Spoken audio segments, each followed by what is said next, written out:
Hey guys, you are watching your Monster Izuku fanfiction. How are you all? So in this video, we will see what if Deku had the ability of Dark Shadow Beast manipulation. Here is short summary. Deku, Kyoka, and Fumikage, scarred by tragedy, find solace and support after the cataclysm by being taken in by the Jiros.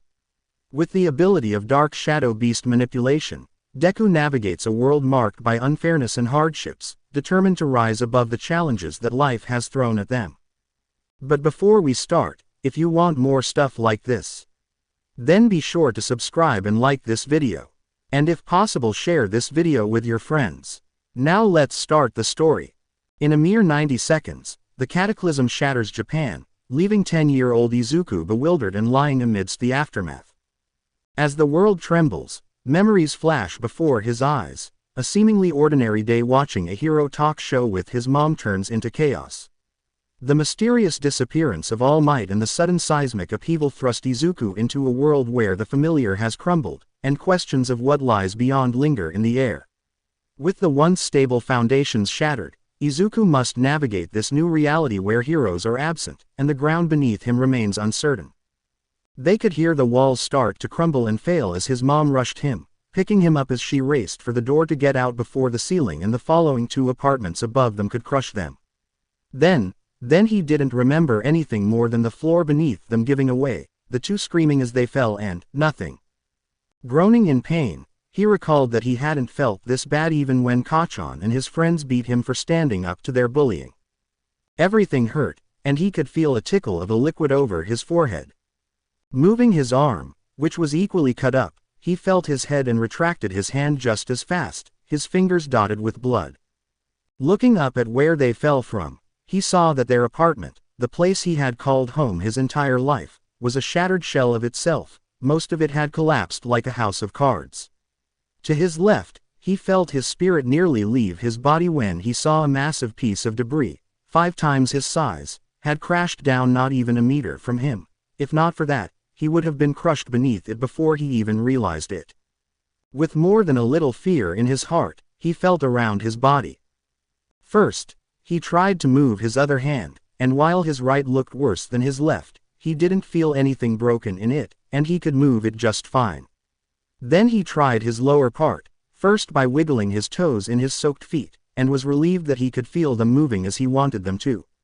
Next was shifting his entire foot, ankles and eventually both legs. He took a sigh of relief, but that confirmation that he wasn't dead or crippled allowed him to recall that he wasn't alone. Mom. He scrambled to his feet, looking around for her, before spotting her covered in dust and cutting away from him. Still, the most pressing thing was the piece of debris pinning her to the ground.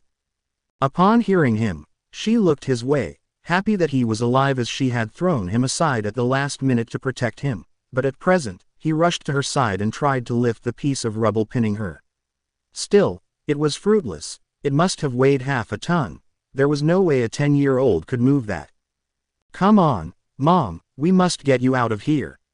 Izuku ground out, his teeth smashed together as he tried to move it, not caring that he was cutting up his hands worse than they were already, so for the blood that continued to trickle out of his head wound. But it was pointless. No matter how he tried, it wouldn't budge. Never before had he cursed the fact he was quirkless more than now, as if only he had something. Maybe he could do this, but all his noodle arms could do was cut themselves up. Inko, despite being in a dire situation and feeling only one leg beneath the piece of rubble, smiled towards her boy, her only child, as she laid her head back down. Find help, Izuku. The rest of the building might come any minute now. She was mildly surprised by how calm she sounded. Even as she could hear her heartbeat thumping away in her ears, she didn't feel as scared as she thought she would. For her own life, it sure wasn't crazy, but she could take comfort in the fact that her boy had a chance. I won't leave you, Mom. All Might would never leave someone in danger. He'll save them. Izuku yelled back as he kept trying in vain to help her, which brought a sad smile to her face as she knew he wasn't having the easiest life and that he faced hardships for not having a quirk, which was seen as abnormal. But she could also see that he was a fighter he had always been. You're right, which means there must be heroes out there looking for people. She could recall how many times he would watch that exact video. She never thought she'd find herself in that sort of situation. Nor did she ever believe that she wouldn't be able to count on All Might saving her, not just because he probably would be able to make it in time, but because that earthquake was strong enough that it nearly destroyed their apartment complex. Who knew how many other buildings had been knocked down, how many different people the heroes would be trying to save. Remember when you used to play heroes? How you'll always find me no matter where I hid. Izuku bit back a cry, rubbing his tears away with his dirty, bloodied arm as he went back to trying to shift the debris, even a litter, using his legs as the source of power rather than his arms. You barely tried, it was super easy. She would just move to another room and put a blanket over herself. Still, he would always cherish those memories and how happy she would look when he found her. How he felt to imagine what it would be like to save someone for real, and the frustration and self-hate he could feel forming in his gut at the fact he had a chance to do that now and couldn't do it. Inko heard some of the debris overhead shifting, cracking further as the concrete and steel came under more stress than they were designed for. I'm not hiding now, so it should be easy for you to find me again with some help, she suggested, which was finally enough for him to stop as he slid to his knees and reached for her hand, giving her as firm a squeeze as she could manage. Promise. Seeing his plea with her broke her heart, almost as much as what she said next broke her heart. I'll be waiting for you. Be a hero and find me some help. She smiled at him, pushing him to leave before things got ugly. Okay. Izuku wiped the tears away and got up. Looking for a quirk path, he turned to her and yelled as he ran. I'll be back. Before he vanished, her heart pushed for her to say one more thing to him, to end things positively. Remember, Izuku, that I'll always love you. She felt her control over the tears slipping as she started to cry, which was mimicked by her son as he raised a hesitant, shaky thumbs up towards her. I love you too, Mom, and after this, we'll watch whatever you want, even a boring documentary on mechanical engineering. She laughed. Despite the situation, as Izuku might have taken her brains and her looks in genetics, he was always more focused on heroes and quirks. Watching him leave after hearing that had something of a comforting effect as she looked up and saw a large piece of debris, maybe the roof, hanging above her head on a proverbial thread. You didn't need her doctorate in engineering to realize where it would land. I'll be coming to see you again, Grandma, she stated, closing her eyes. A few minutes later, when it would finally fall, she hoped Izuku wasn't there to see it.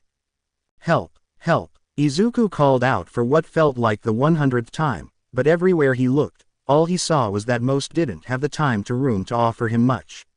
After climbing out of the rubble that was once his home, he saw that it wasn't just their building that had collapsed but just about every building as far as the eye could see. The area once dotted with apartments, shops, and small office buildings was nothing but rubble, smoke and dust. He couldn't fathom this being the result of a single villain, not even a group of them, as this must be the result of a horde of them after they lost all reasoning, but even that would take hours, and this was done in minutes. This could only be the result of a natural disaster, an earthquake, but as he climbed down and entered this hell, his mind could barely comprehend that. He lived in Japan. Earthquakes were a fact of life, as it would be odd to go a year without feeling a minor tremor. But this was different. It was the Everest to those little hills he had gotten used to. He saw others, like him, that had been spared the worst of it. Some were helping, others weren't, and a few just stood or sat, watching the disaster around them, seemingly incapable of understanding it, so their minds broke. He would call out for help and point towards where he came from, but no one gave him any more than an, "I'm busy," or, "Ask someone else." He thought if he helped them, maybe they'd be able to help him, and because people needed help, it got him nothing. It would only get worse from the rubble. They could feel the heat rising, which was followed by smoke. Damn it, a gas line must have ruptured. Everyone move. Move away from there now. Someone yelled as the people helping ran for their lives or moved others away from the place as the smell of gas became noticeable. But there's still people. Izuku tried to speak, as he could hear people underneath yelling for help, but he was pulled to his feet by someone as they ran away. You can't help them if you're cooked or caught in an explosion, so move, kid. No sooner than after they cleared it did an explosion rock the area as something caused a gas pocket to ignite, which triggered a hellish chain of events as follow-up explosions blasted through the place, with many, including Izuku, dropping to the floor and shielding their heads from debris and the heat. When it was all said and done, the entire street looked like it had barred witness to a pissed-off endeavor on a rampage, as there were fires everywhere. The crackling of the flames replaced any sounds of people who were trapped. Seeing this and recalling that the buildings in the area had been of the same kind as the one he lived in, he grabbed the nearest person, which happened to be a woman in her mid-30s with the appearance of a bear. "My mom, she's back in the apartment. It has gas lines, too. Someone, please, I need to save her," he yelled, but she shoved him off, leaving him to once more try and get help as he didn't want to imagine what would happen if those flames reached his place only a few blocks away. "Where are the heroes and rescue workers? I don't know. They must be still getting here. Wait, I see someone." He turned in a pointed direction and saw a familiar figure crest the top of the hill of wreckage and dust, their blue gear and hazard tape-covered gauntlets unmistakable as death arms appeared. The man was as dirty as the rest of them, which spoke to how he had to fight just to reach them. With him were several others, but it was almost all medics, only 2 pros with him. Taking a deep breath, the pro spoke as loudly as possible to ensure he was heard. "Everyone, you need to leave the area immediately. The heroes will handle rescue." As he said that, someone ran up to him, a mouse of a woman who begged for his aid. "What about my kids? They're trapped. I can't leave them." She pointed towards what was once her apartment. It is one of the few buildings that didn't go up in flames. As the pro grimaced, this was far beyond anything he had been trained for, anything he had done in 8 years of hero work, but he had a job to do nevertheless. Grasping the woman by her shoulders, he did his best to be calm but direct. "Ma'am, we just got word that a tsunami is coming. If you remain, you'll be swept up in it and drown. We'll handle search and rescue and go smoother without so many people." However, this didn't work as upon hearing that the fiery hell was about to turn into a watery grave, others began to panic and rush to leave, forcing the medics and pros present to try and control their escape while also working to save people, leaving them with too much to do and too few hands to do it. Death arms. With people rushing all over the place and the impending arrival of a tsunami, Izuku didn't have time to waste. "My mom, you're strong. You can lift it," he begged the man, tears in his eyes as he couldn't do it himself, but everyone else had denied him. Once more, the pro felt like a failure as he looked down at this boy, saw his pleas and knew he couldn't help him as he was needed there. "I'm sorry, kid, but I'm busy here. Give me a moment, damn it. Where are those medics?" he asked, directing his gaze away from the heartbroken boy to someone else lest he lose his grip on the piece of rubble he was supporting like someone dragged a person out from under it. One of the medics yelled back, as pushed to the brink as he was. "We're overwhelmed as it is. We need at least 30 more people and supplies." Izuku couldn't get a word out before he was pushed away by the mob of people, his heart broken as he repeatedly repeated that scene in his head, a loop as he had asked a hero for help, and got none. The chaos seemed to blend together at that point. The boy pushed and shoved as the mob moved through the ruined streets, growing as people joined in the dozen until it was closer to a human wave as they rushed to high ground. He wasn't sure if it was his injuries or his sorrow, but he felt his body growing weak as the seconds ticked on. His legs got more challenging to move as his knees bent. He felt he would collapse under it all. Still, he had to keep moving, or else he'd be trampled to death by the people around him, a dark thought telling that if that were to happen, he'd only join what must be hundreds of other corpses. "Hey, let me through." He heard something over the pandemonium. His eyes turned to where his ears heard it as he saw a girl, one that had to be close to his age, her purple hair cut weirdly while odd flesh wires attached to her ears jabbed and stabbed at people to give space, but in such a crowd panicked situation, it wasn't doing much. Then he saw her trip and knew that she'd be killed before she could get up. His body moved before he could think. Blinking, he saw himself fighting through the mass of people, a second wind powering him as he kicked and bit.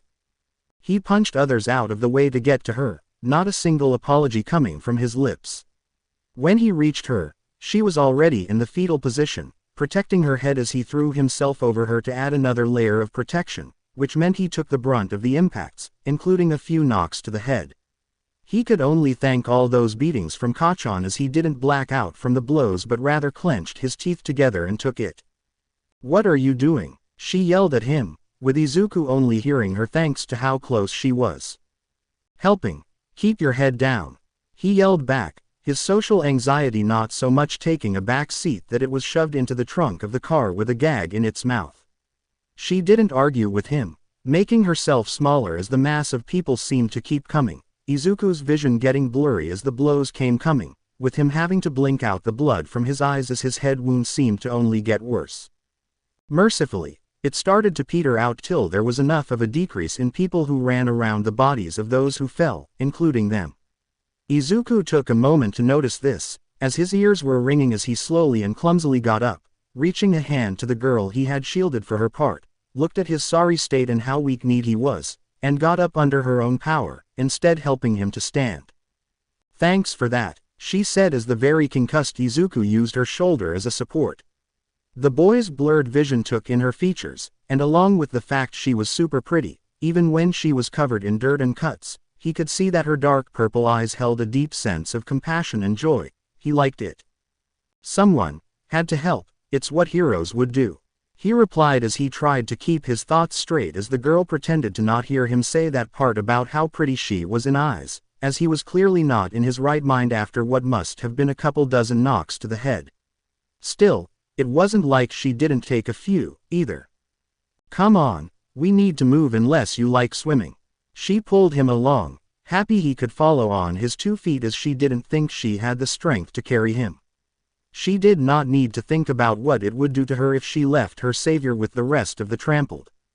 "Sure," Izuku replied as the two moved, taking a different path than the one that the mob nearly killed them both went down. Still, it was a slow process for the two concussed, injured children to handle, made all the more challenging by the fact that the streets, once familiar, were now alien, with little in the way of signs, landmark buildings or accessible streets they could work, too many blocked off by fallen buildings, abandoned cars or fire. "My name is Midoriya Izuku, what's yours?" She looked towards her travel companion, the boy giving her a big smile with bloodied teeth as she grimaced. "Jiro Kyoka," she replied, introducing herself as Izuku nodded along like it was a song, his head still a bit loose on the connection. "Nice to meet you. Mom says meeting new people is always a chance to make new friends." He giggled, wondering if he should bring her to see her. He hadn't brought home a friend in a while. They could play heroes together. She could be Midnight. She had the hair for it. "If you say so." Again, Jiro replied to both his statement and his leaking his thoughts aloud about her. She blushed as she thought about herself acting like Midnight. That was a hard no. They continued for a while longer, neither keeping track of the time as they made slow progress. In that time, Izuku regained some of his sense as they finally took a break, his feet already cut up from having to move around without his signature shoes. "You good?" Jiro asked him as he rubbed the blood from his face and took a deep breath. "I think so," Izuku replied as he reached for his head and winced, withdrawing his hand and seeing it with more blood from a fresh cut somewhere in his hair.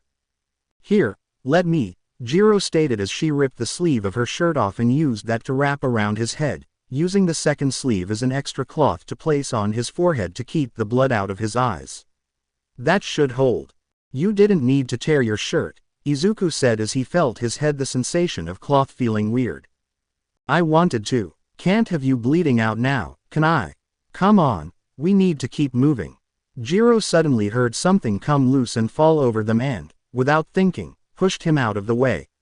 Right where they stood, a billboard came down and nearly turned them into human pancakes. Looking towards it with terrified eyes, the duo, shaking, got up to their feet, their faces pale from just how close they came to death for the second time in what felt like 5 minutes. "Damn it, how much worse can things get?" Jiro stomped her foot as Izuku looked down the road, and his already pale went white as paper as he shakingly pointed toward what had spooked him. "A lot." She turned and saw that the water was approaching. It didn't look like much, but they'll need to be fools to assume that was all. Izuku was caught off guard by it, as he had Death Arms state that it was 30 minutes out before he realized that they had been trying to get to high ground for 30 minutes by now. Shit, we need to run. Jiro grabbed his hand, and the two booked it, running as fast as their legs could carry them, the water chasing them down the road even as they noticed it was inclined upwards. A glance behind them showed that the water was gaining on them, sweeping up every piece of loose debris it could as it went. Turning a corner, they found themselves trapped as the road was blocked by a collapsed building. A look behind showed that the water had closed off their chances of finding another way, so with no other choice, they started to climb it, their fear and adrenaline overpowering their pain from how they cut themselves as they moved, but because of how precarious the debris, and their lack of skills in rock climbing, they moved at a snail's pace. Izuku felt the water touching his feet through his bloodied and destroyed socks. He still had a ways to go, but Jiro was further along than him. She had a better chance, so he moved under her and started pushing her. The girl nearly lost her grip as she looked down and saw him using himself as a boast to her. "What are you doing?" she yelled at him as he continued to force her higher. "We're moving too slow. At least this way, one of us will get out of this," Midoriya replied, using his shoulders as support as he climbed, helping her ascend faster. Still, this increased weight had spots where he supported himself, getting looser as he moved. "What are you talking about? Do you understand what you're doing?" Jiro yelled down towards him, her eyes trained on him as he looked so small, so tired at that moment. "I do, it's what All Might would do. Save lives." Besides, his smile, that damned smile, was one of acceptance and defeat. The water already had his shins, even though he was over 2 meters off the ground. "The debris is coming loose, there isn't much time for me to get up." He couldn't save his mom, he couldn't save those people, but he could help her. If this was how things ended, he could take that tiny thing over all the bad. "You'll make it if you keep moving, damn it." Jiro yelled back and started to cry. He could feel his shoulders shake as he was losing his grip, and the water was only making it worse as a piece of wood smacked into his back, robbing him of most of his breathing even as he kept up the smile. "Hey, it was nice to meet you." His footholds came loose, and he fell into the water with a splash. "Izuku," Jiro cried out to him, moments away from jumping him to save him, her odds be damned. Dark Shadow, only for something else to beat her to the punch as a massive beast of shadow that looked like a cross between a snake and a bird barreled into the water. At the same time, she was helped to the top by another boy with a raven's head and piercing red eyes filled with as much anger as there was sorrow.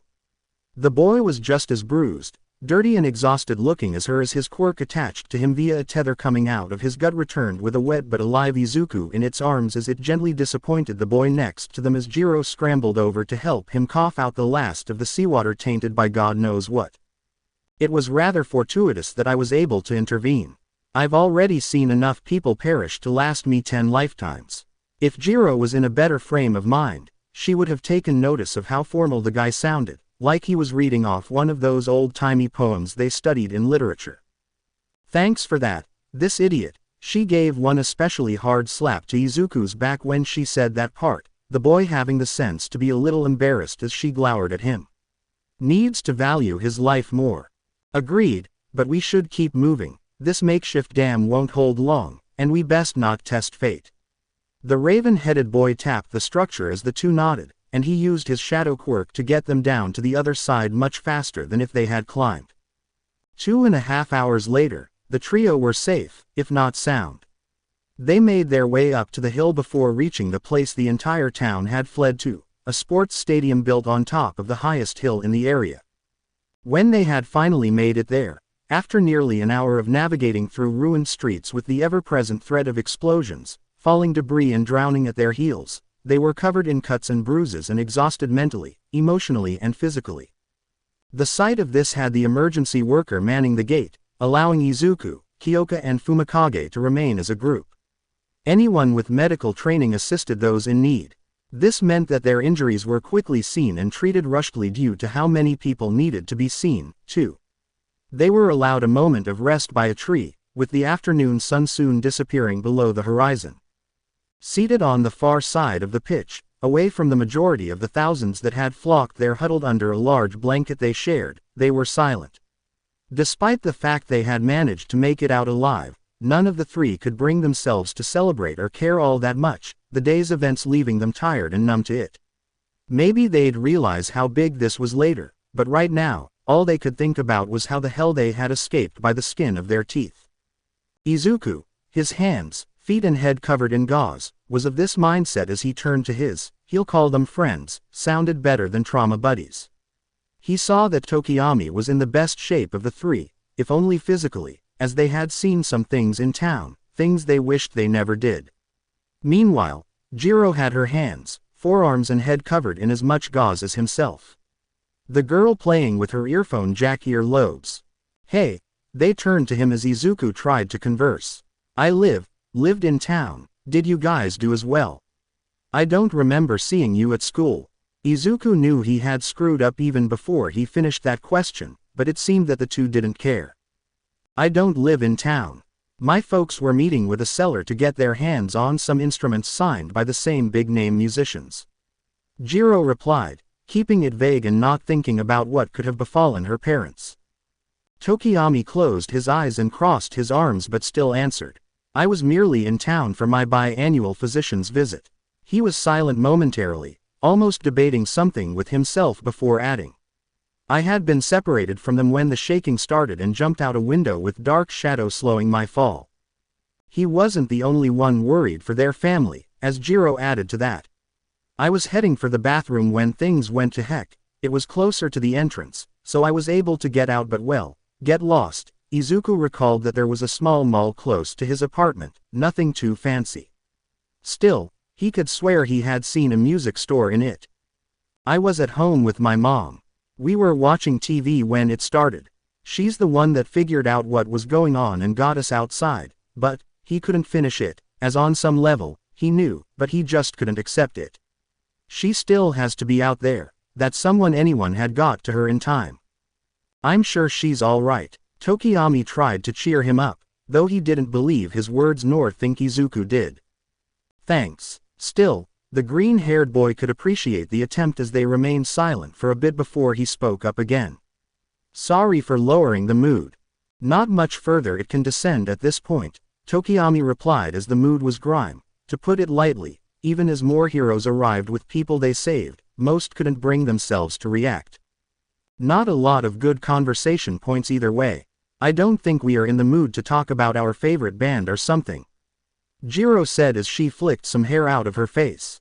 That's true, Midoriya replied as they fell into silence for a while, long enough the sun had dropped far enough in the sky for the stadium to turn its lights on, with Jiro being able to hear the sound of generators since most power lines would have been damaged or destroyed in that earthquake tsunami. Even her phone, which she had tried using earlier, hadn't worked as there was no service, the cell powers no doubt having done the same way as the power lines. Hearing his stomach grumble, Izuku asked another question, less emotionally charged. You think they'll serve us something to eat? I didn't have lunch. I could eat just about anything right about now. Jiro learned about them, as she regretted not asking her old man to get them some hot dogs earlier. A hot meal would be most appreciated, but I doubt they have the staff or supplies on hand. There wasn't meant to be anything happening here today, Tokiyami replied, his stomach rumbling as well as he looked over towards the others and saw little in the way of food. It was 2 hours later, as the trio were dozing off. Jiro flinched and looked around as if she had heard something, which, knowing her quirk, was probably the case. Something the matter? Tokiyami asked, hiding a yawn with his hand. They're here, she pointed towards a commotion, which wasn't unusual. There had been plenty of that over the last 3 hours as emotions, sorrows, and tempers ran high. What was different about this was that the woman shaking the social worker like he owed her protection money could be mistaken for an older version of Kyoka. Where's my daughter? She looks like me but doesn't wear glasses. Her name is Kyoka. Said woman, Mika Jiro, yelled in the poor man's face as, for one, it was her husband who was the calm one even if he had done some similar stuff earlier. Mom, Dad, they turned, dropping the man who grumbled that he needed a nap as they turned to where the trio was sitting. Upon seeing their daughter, her parents broke into tears and ran towards her. Kyoka got up on shaky feet and ran as fast as she could manage to meet them. My baby girl. Her father cried tears of joy as he wrapped her in his arms, the girl not even fighting it, such is her relief and exhaustion as she hugged her old man back, her mother joining in on the hug before pulling away to grab her face, looking her over and letting Kyoka see just how dirty and unkempt her parents looked. Her dad she was used to as he tended to put passion before appearance, but her mother was the opposite. We were so worried about you. When the earthquake hit, we tried calling, but you didn't answer. Then we heard about the flood and Kyoka reached for her mom's hands, happy she could feel them on her skin right now, how warm and soft and loving they were as she nestled into her father's arms. It's okay, I'm okay, she assured them, half thinking she was merely dreaming, that her folks were still out there, but it was real. As natural as it got, the family shared this heartfelt reunion. Izuku and Fumikage watched this silently, cheerful that she had her happy ending after the hell they went through. After about 10 minutes, the family finally broke up, even if they remained together, as they noted that Kyoka kept holding her father's hand and that the man didn't look eager to get go of it anytime soon. Come on, dear, we should get home. The trains might be out, but no sense burdening the emergency workers more when we got a place to return to. Her father, Kyotoku, said as he moved to lead her away, but she didn't move. Wait, her parents looked back at her, the question on their faces. I can't leave, not yet. She was as firm as she could be while she was cold, hungry, and so exhausted she could sleep for 2 days and still wake up tired. While her father looked at her, confused about why she would want to remain in such a miserable place, her mother, Mika, asked her for her reasons. What is that, dear? Kyoka pointed towards the 2 boys, who flinched and tried to sit up a little straighter at being addressed. My friends. I want to remain with them until their folks can find them and pick them up, too. I owe it to them after they saved my life. As her parents now watched them with renewed attention after hearing that they had saved their daughter, she told them as Dark Shadow popped out and waved at them. Hello. The sentient quirk greeted them as Tokiyami tried to get him back inside before he embarrassed them. Kyotoku approached them, kneeling and looking both boys in the eye. Is that true? You saved my little angel. Midoriya blushed a little at the attention on him as he tried to look away from the super serious-looking guy. It was more that I saved her, and she saved me 5 minutes afterwards. We were just looking out for one another, he replied as Kyoka scoffed at him, downplaying his acts. Just looking out, he threw himself atop of me just so I wouldn't get trampled to death. He took like 20 hits to the head for it, if not more. She would leave out the part where he nearly let himself drown to give her a leg up, but before parents could follow up on this, Izuku pointed to Kyoka. And you saved me from being crushed into a pancake when a billboard fell. If not for your hearing, I wouldn't have known till I was dead. He says that they paid the other back for their good deeds. Mika was about to speak, but then Dark Shadow popped out again, even as Tokiyami tried to control his quirk. And we pulled them both from the water before they could drown. The quirk announced, proud of its achievements, which only made the raven-headed boy blush, enough that they could tell even through the thick plumage of his face. Dark Shadow, please. Fumikage tried to get some semblance of control as his quirk fought against his attempts, which only made Jiro's father laugh. Calming down, he gave them both a sincere, heartfelt smile. Thank you. I mean that from the deepest part of my soul. I love my music. I love performing since it puts a fire in me, but my wife and daughter. He looked at them, his smile gaining more heart to it, the type Izuku had seen his mom make when she looked at the pictures of his deceased dad. It was the same look Auntie got when looking at Uncle Masaru and vice versa. They complete my life. I don't even want to imagine what I would have done if. He took a deep breath, as they could imagine that he had spent the last 3, maybe 4 hours. We can never repay for this, little heroes, Mika told them, with the 2 blushing from the praise, which left them feeling warm and fuzzy inside. Thanks, Izuku said as Fumikage nodded in agreement as the 2 parents sat down with them, Kyoko returning to her place between the 2 boys, which didn't escape her father's notice, but he kept quiet about it, he could give them that much. So, why don't you tell us about yourselves while we wait for news about your parents? Maybe we can organize something where you 3 can keep in touch. Mika suggested, to Izuku, who had as much experience with social interactions with those in his age group as Endeavor, who had pictures of him playing with cute puppies. He fell into what he last recalled those things were like. Like a play date? He asked, the straight question throwing Kyotoku for a loop. Mika merely raised an eyebrow while Fumikage struggled and ultimately failed to hide his laughter, soon joined by a dark shadow. At the same time, Kyoka's face reddened as she screamed back. Midoriya. They talked for an hour, give or take, whatever energy the children had after their long day burnt out. Even Dark Shadow retreated into his host without issue as, one by one, they fell asleep where they sat, Kyotoku adjusting their blanket before, after another hour, he joined them in the land of dreams, leaving his wife to roll her eyes at being the only adult. But by now, they were passing around coffee, so she was able to get much-needed caffeine to keep herself awake as she waited, wishing she had a book to read while she sat and waited.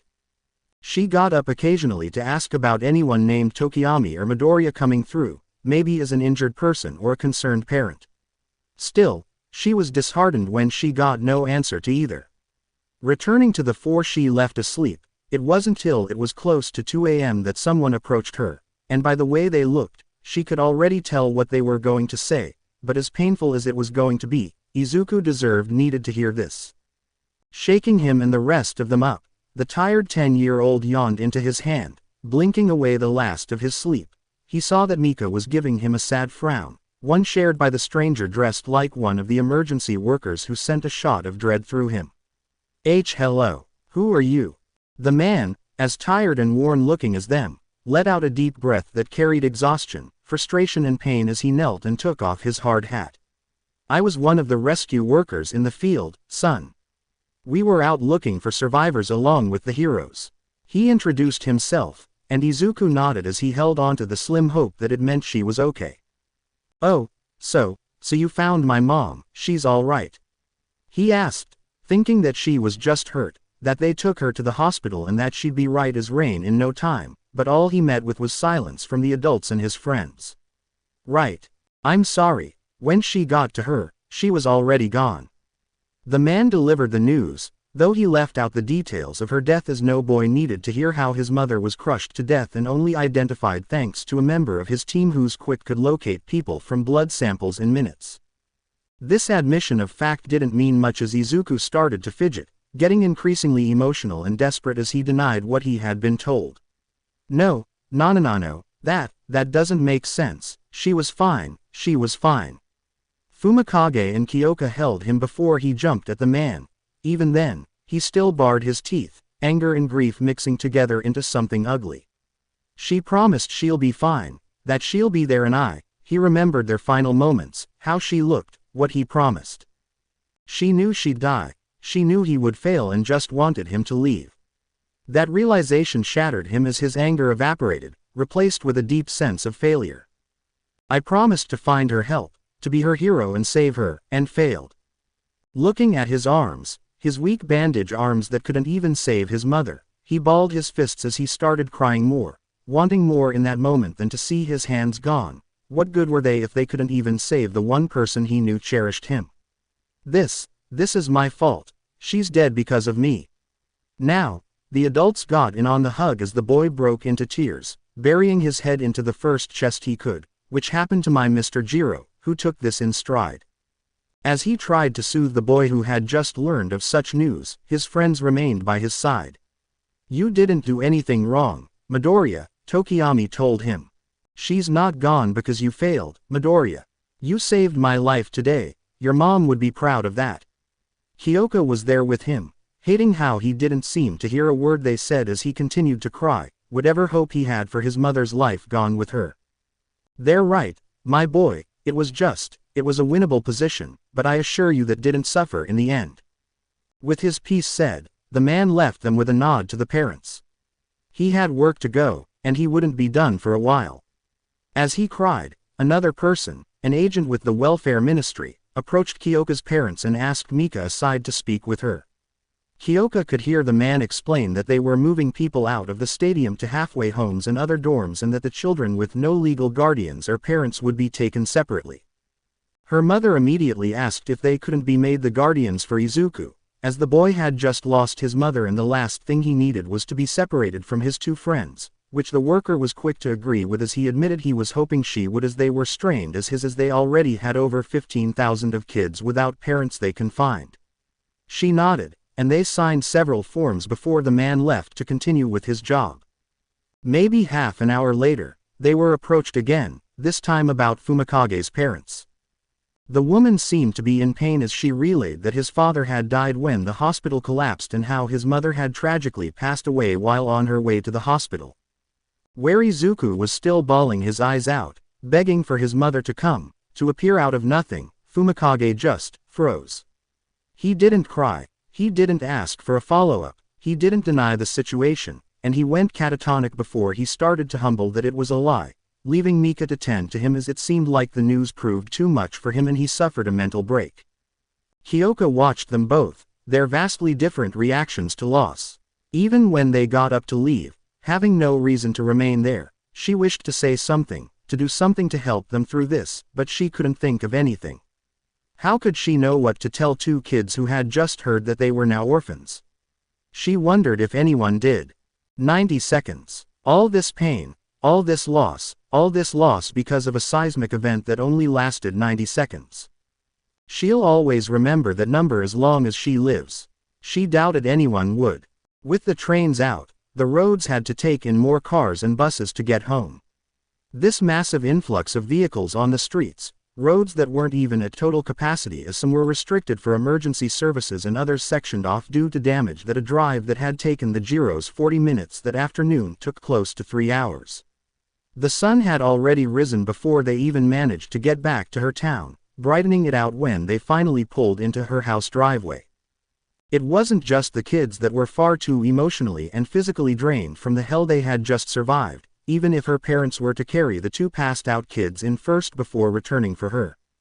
With the news that they didn't have their parents anymore, her folks took them in with the two sharing the guest bedroom, which had a bed big enough for the two to share as her dad tried to tell them they'd get them a fabulous bunk bed later, but that didn't make a dent in either as after they woke up, they were silent. Izuku still had tears in his eyes. Still, he didn't cry.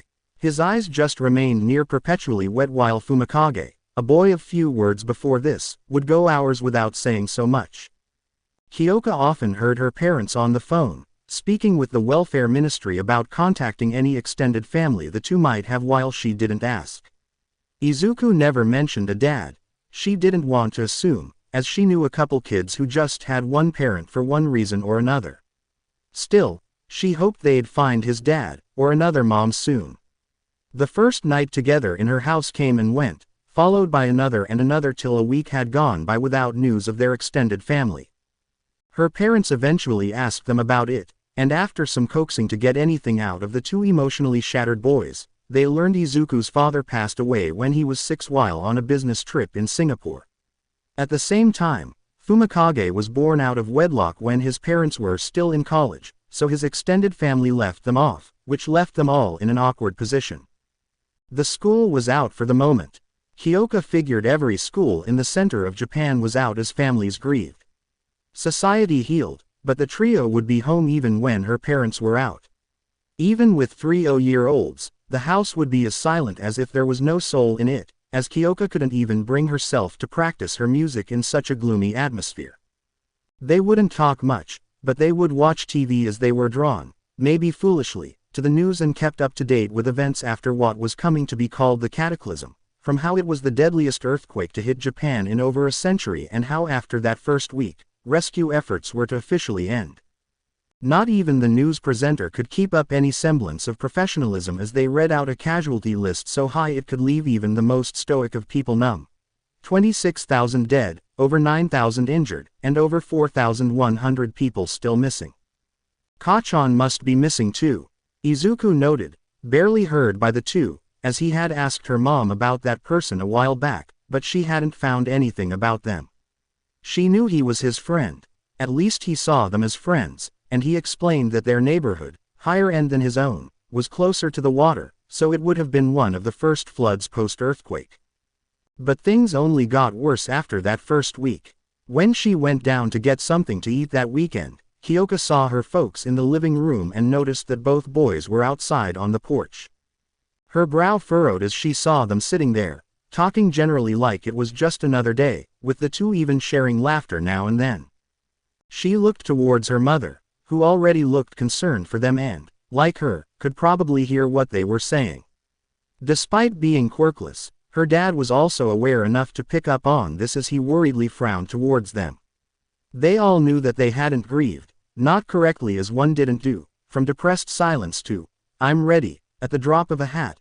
At least no one that wasn't mentally unstable did that. So she stepped outside to speak with them. "Hey, guys," she greeted them as the two turned to her, Izuku's smile unnerving despite how unassuming it looked. She could ignore how they were wearing a mix of her clothes and her dad's older stuff, as it'll be a while before they can get them stuff to wear with most stores still closed. "Hey, Jiro," the boy greeted her as his raven-head companion nodded towards her. "Greetings. We're just talking about our favorite pros, and you'll never guess whose Tokiyami's his." Izuku seemed giddy to speak with his new friend, even as Tokiyami crossed in a way that told them both he was a little bashful about the topic. "Midoriya, it is quite embarrassing," Tokiyami replied as Izuku placed a hand on his shoulder, a sign of comfort and support. "I promise she won't find it funny. It makes sense when you think about it," Izuku replied, and despite how off this entire situation was, Kyoka found herself getting curious. Tokiyami seemed to think about it for a moment before he replied. "Very well, I'm into Shadow Weaver. The Russian, didn't she do that swimsuit spread?" If she wasn't remembering her right, she was a white-haired beauty, born in St. Petersburg, but her family moved to Japan when she was in high school. She was pretty, exotic even, not just because she was Russian but because she had 6 spider-like legs from her lower back. Being reminded that she had done that a while back and that he had a copy of that magazine back home only made the raven-headed boy try to backtrack and explain himself. "I'm aware, I can assure you that that is far from my reasons for liking her." Neither believed him but decided not to push it. "It's not bad. She's a competent nighttime heroine," Izuku stated, as he could go on about how she and her spider legs gave her a sort of fighting style and movement that few could match. Still, Dark Shadow butted in defense of his master. "You make fun of Fumi, but you said you have like 4 dolls of midnight, a little basic, don't you think?" The quirk cackled as Izuku's face went red, its intensity increasing when Kyoka turned her attention to him as he covered his face and yelped. It's not like that, Dark Shadow. Then why are you blushing?" The quirk asked a good question, which Izuku couldn't answer as Kyoka decided to spare him the embarrassment. After all, if 2 boys were sharing, they might as well join. "My favorite heroine is," she took a breath, prepared for any comments they could make. "Yukio. Oh yeah, she's the rising star, right? She came in the 100s during the last hero ranking, right?" Lucky for her, neither found her choice strange as Fumikage tried to recall where she had come in the last time. 93rd, Jiro answered. Izuku was one of many who kept up with their favorite heroes. Still, her suspicion about the two started to fade as, while fast, it seemed that they were moving on from their losses as she joined them on the porch. This being the first time since they made it to the stadium that they spoke so candidly about their favorite pros, actions they had done that stick out to them, and how they planned to be heroes, with Izuku being visible relieved when neither said anything about his dreams despite his quirklessness. Why would they when Kyoka's dad was quirkless? That didn't make him less of her dad even if he did embarrass her most times. She felt that perhaps she and her folks were worrying about nothing as she pulled her phone out and saw that it was already past 5, so she got up and stretched a little to loosen her muscles. "Say, dinner will be ready soon. Don't you want to come inside?" "Oh, we wouldn't want to impose." Tokiyami shook his head, which was strange because even in his funk, he didn't turn down their 3 meals. "Yup, we're waiting for our parents to pick us up. They normally do before it gets dark out." Kyoka felt her heart fall to her stomach as she heard that response and saw how Izuku seemed to mean it along with Fumikage. "What? That wasn't right. Something the matter?" Tokiyami asked, his red eyes seemingly strong. Still, she could see the same in Izuku's emerald eyes. Both were in a deep sense of denial. This wasn't them moving on, This was them pretending like it all didn't happen. Why, no, I just remembered something. See you later. Then, she awkwardly shuffled back inside, her mother's knowing look heavily implying she had heard them say something to that effect earlier, and that was why they hadn't stopped them. Kyoka didn't feel hungry after that. This disturbing refusal to accept the truth went on for another week, with the two acting like nothing was out of the ordinary, playing out in the yard or watching something on the TV. Kyoka had no stomach to partake in the delusion, so she merely watched from away, though Kyoka wasn't sure why. At the end of each day, they would sit on the porch and wait for their parents, who would never come. When the sun set, they would enter and act like this wasn't ordinary, that their folks must have merely been held up, which her parents gave up trying to explain to them after the third day when it became clear whatever they said didn't register to them if it threatened their fragile illusion. They would then eat in tense silence, the two guests none the wiser as they would talk like a typical dinner before heading to their shared room. Rinse and repeat day after day. This only broke when her mom and dad sat them down to explain funeral arrangements for their parents, what they would like to happen for them, and the preceding memorial services. That was when they got from stubborn, nonsensical denial to rage, lashing out at anything and everything as they yelled and screamed that they were lying, that their parents wouldn't just up and die. This led to many fights between the two and them, with quirks added when things would get especially heated. Lucky for everyone involved, no trips to the hospital were needed, though their living room was trashed. That wasn't a pleasant 2 weeks as it seemed like anyone could set them off, so she avoided them when she could, though it seemed like their luck was shit as the world was trying to move in after close to a month since the cataclysm.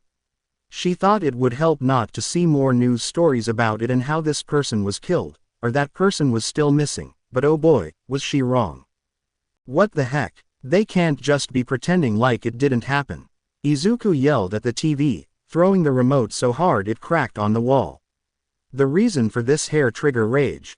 The news was about some fashion show set to start in Milan with 6 of the 38 models from Japan. It's an outage. You can't just ignore it, show some respect. Tokiyami's anger was the more dangerous of the two, as Izuku might be squirrely. Still, he didn't have a shadow beast in him that could tear her and their entire house to pieces. How cares that it was just 90 seconds? It devastated everything.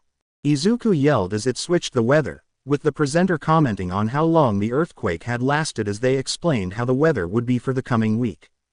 Kyoka didn't bother to argue with them, as before when the two would have been happy that the media was trying to move on, if not pretend that it didn't happen. As her mother had explained to her after one of Izuku's violent outbursts, the boys were now in the anger stage of the 5 stages of grief, so it was pointless to try and calm them down or make them see reason. So she grabbed an apple and returned to her room to listen to music with her headphones on. The day of the funeral wasn't one of those rain-soaked events that the movies and TV had displayed. It was a cloudy day with a good breeze with moderate heat. A perfectly normal summer's day. Kyoka wished it would end. Over a month after the cataclysm, there were still tons of obituaries in the papers as with such a massive death toll, there were actual waiting lists for cemeteries as no one wanted to attend a funeral when they saw several others happening at the same time. It was not like it mattered much as with Fumikage effectively without family and her parents being unable to locate any remaining relatives Izuku had, it was just them and some well-wishers from their parents' respective occupations. By now, the two had crossed into the 3rd stage of grief and arguably the hardest to watch, bargaining. They stood in suits that her parents had rushed through a local tailor, crying as they pleaded for their parents to return. It didn't matter what was being laid to rest were ashes, both wished to see their beloved parents just appear, promising anything and everything from maintaining the best grades to limbs. It was the same for their shared memorial service a couple days ago. Just like then, both passed out before it was over from the stress, with her mother being helped by someone as they took the two back to the car, not a single person judging them for it. I hope that the boy gets through this. His mother was such a kind person. It would break her heart to see him like this. One of Inko's friends from her job as a researcher noted sympathy in her eyes as she looked towards her fresh tombstone. His old man was a hard ass of a boss, but he was a fair man, taught me a lot. I only wish I could repay him by taking his son under my wing in his time of need, but I can't afford it. A man in his early 30s apologized to her father, as he didn't have the income needed in his position to handle taking care of a kid. It's fine. What you'll give us will surely help them. A little piece of their parents. A father held up a framed picture of a dark-haired man who shared Fumikage's piercing red eyes. He was in an outdoorsy set of clothes. The rest of their office staff were dressed in a similar fashion as it was the last office hiking trip. Another lady approached Kyoka, kneeling to speak as her gaze drifted to where her mother left with the two boys. Take care of them, will you? Those two need a strong sister right now. She didn't know how to handle that. Kyoka wanted to help them, but she needed to figure out how. Even after spending weeks looking up what she could on grief, Kyoka only got a few helpful information. I will. Still, she wasn't a quitter, and she'll keep at it. She had to. 2 weeks later, they were all back in school, and the two were in the depression phase. They would go through their days doing the basic motions without heart or desire. Watching them was like watching zombies. Though there was a dark lining to this cloud, as while they were clearly depressed, they weren't the only ones, as she noticed a lot of her schoolmates, people she knew to be much livelier and loud, were just as subdued and silent. It was apparent that many had also lost people, from friends she no longer saw to family. As time passed and crossed into September, 2 months since the cataclysm, which the world was so keen to forget, those scars remained as fresh as the day they were inflicted. Surrounded by such negativity, she was at her wits' end as she didn't know what to do. She sat on her bed, absently playing her bass. She wished she had something to show for 2 months of work, but she had made as much progress in 2 months as she had made in 2 days. And with Fumikage's 11th birthday coming up, she had to pull something out, as they had already missed out, with Izuku only learning about it the day afterwards. As she played, she used her instrument to turn her confusion and desperation into a song. It was slow and low to the ground, with a steady rhythm, as she didn't even look at it. Her eyes closed as she relaxed and let the music drain her of any issues. During this, she heard something by her door, it clicking open ever so slightly that, to most, would have gone unnoticed, but to her, she heard it clear as day. Slowing her hands, she opened an eye and saw it was Dark Shadow. The quirk that rarely appeared was shyly peeking through the crack towards her, an odd sight but not one she would judge, as she remained silent, waiting for it to speak. You sound nice. She had never heard the quirk sound so meek, but at the same time, this was something, as she stroked the neck of her bass. Thanks, I've been playing instruments since I was a little kid. Her parents worked in the music business and loved to play. It was something she missed in recent days, as they didn't think it would be respectful to play something with 2 grieving kids under the same roof. Dark Shadow vanished for a moment, seemingly to speak to Fumikage so softly that she couldn't hear them before he returned. Can you keep playing? Fumi and I like it. She blinked at the question, as she wasn't expecting it, but at the same time, this was what she had been needing, a way in, as she put on the calmest smile she could. Sure thing. Why don't you come inside so you can listen better? She pats the spot on the bed next to her. Okay. With that, the quirk users themselves walked in, their heads bowed and back slumped, a beacon of confusion, low confidence and loss, but Fumikage still moved to take a seat next to her as she went back to playing, and as the minutes ticked by, she could see that both quirk and user were getting increasingly invested in it, Fumikage's red eyes following her fingers like he was trying to decipher the secret to how she played the instrument. At the same time, his hand tapped on the beat with the beat. She didn't call attention to any of this, fearing that if she did, he'd retreat back into his shell, but she was making real progress. An hour of this went by before Fumikage spoke. How do you deal with loss? He sounded so confused and alone with that question, enough that she paused in her playing and put a comforting hand on his shoulder to remind him he wasn't. I'm not sure that what I deal with can match up with what you're dealing with, but, she looked towards her bass, a gift for her 8th birthday. It was still a little big for her, but she knew she'd grow into it. Whenever I feel lost, sad, angry or anything really, I play on the instruments. I turn what I feel into music and let it flow out of me. Does it work? Tokiyami's red eyes, usually so piercing he could be mistaken for a hawk, were now soft and pleading like a baby pigeon. Every time, she answered him honestly as he firmed his lips, looking down to the ground with his elbows on his thighs as he thought about what to do, what he had heard and what had happened before his eyes regained some of that strength she had seen the day he pulled them out of the water. Teach me. That was what her parents would walk in on 2 hours later, Kyoka taking Fumikage through the basics of playing an electric guitar. For the first time in a long time, Fumikage was smiling. It was a small and weak little thing, quickly snuffed out, but it was real. And they cherished it as they left them to it, as now they had a game plan, something that had seemed so obvious, yet they still didn't see it. It would take planning to get Izuku to that same place as Fumikage. Hey, Izuku.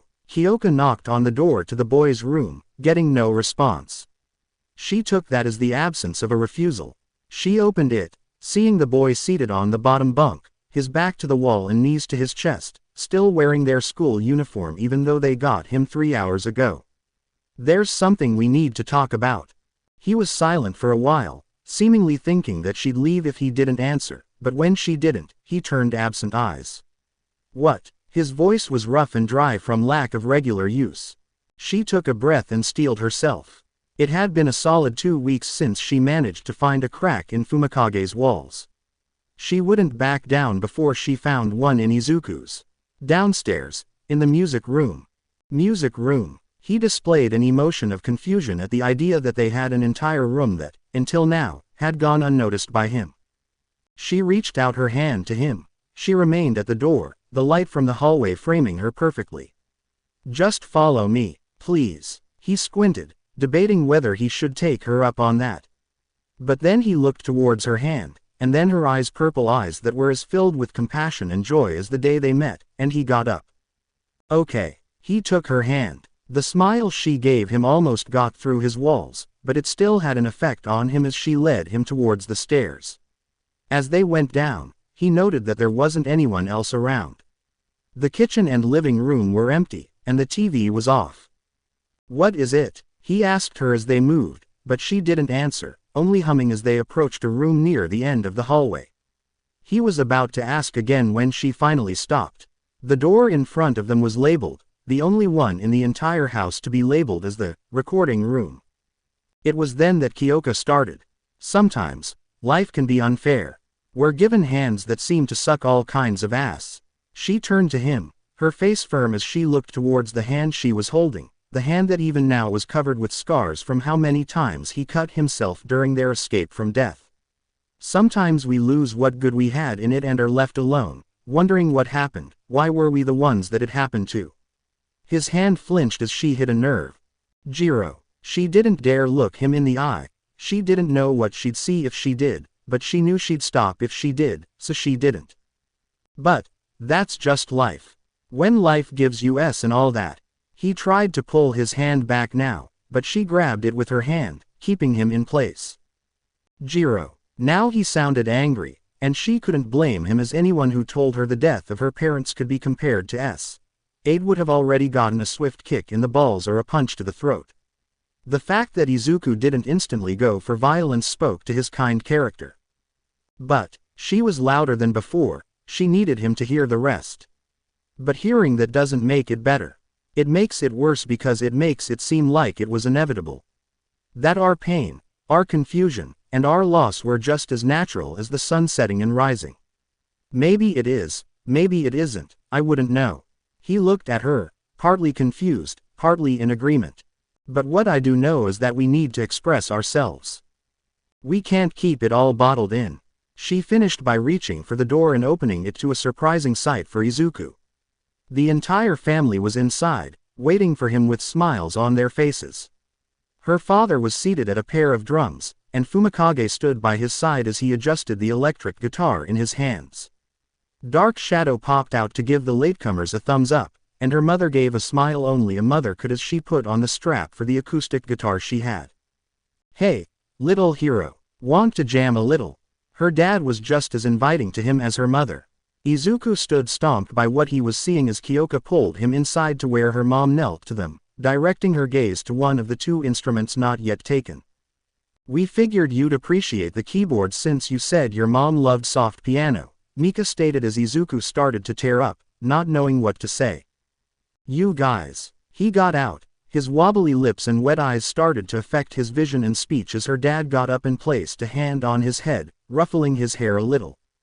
"Hey, let out both your tears and your music," Kyotoku told him as he started to cry, but his tears differed from all the others they had seen. They weren't in pain. But I don't know how to play." He weakly rebuked them, but Fumikage scoffed at that, giving him a smile before he said his piece.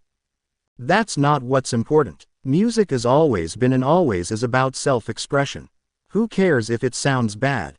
You're a rock star, so long as you get whatever it is off your chest," he told him, repeating what he had been told when he started as he still sounded like a drunk one-armed bear trying to play, but he didn't care. "I'd like to try the keyboard, please." Izuku smiled, a beautiful thing, as they directed him to it. Once he took his place, Jiro grabbed her bass, and they explained to him how the keys worked before her dad counted them in. Good thing that the music room was soundproof with the door closed because, for the next 3 hours, they made nothing but ungodly noise that would make even rocks frown. Still, not everyone in that room regretted it. There was nothing but smiles and laughter. 90 seconds. That was how long it took to destroy so many lives, to take loving parents and leave Izuku and Fumikage alone. But that wasn't the end of it. Their wounds were fresh and, even when healed, would remain lifelong scars. But they were healing, bit by bit, day by day. It might have seemed like nothing was left, but there's always a light at the end of the tunnel if you're willing to look a little deeper and a little more complicated. If you were, you'd find that you weren't alone.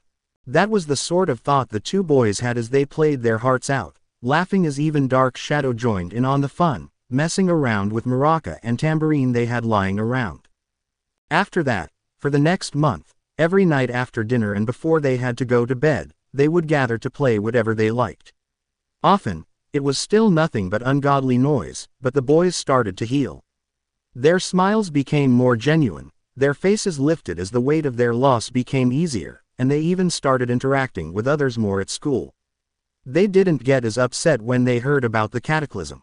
It was an improvement, a marked improvement, as after a month of this, the two asked if they could visit their parents, which led them to now as the family prayed at the graves of the deceased Midoriya and Tokiyami parents. Inko had been buried next to her husband and the Tokiyamis next to them, a sign of how well their children had gotten along.